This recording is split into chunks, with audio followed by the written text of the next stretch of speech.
खबर शामिल कई पिया टनो आदम रिपोर्ट ज़ाहिद हुसैन कैरियो जी जे सिंध मुआज़ चेयरमैन रियाज़ चांडियो पारां 27 फरवरी ते नवाबशाह डिवीज़न में हड़ताल जो सॾु ॾेई छॾियो।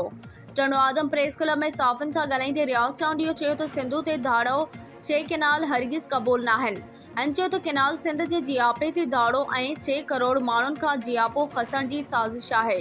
नस्लकशी कई पई वञे। हिन चयो त सॼी सिंध में लाक़ानूनियत जो राज, सियासी इंतकामी कार्रवाई ऐं जबरी गुमशदगियुनि जे वर चढ़ियल आहे। मौजूदा सिंध हुकूमत सिंध जे माण्हुनि खे तहफ़्फ़ुज़ फ़राहम करण में नाकाम थी चुकी आहे।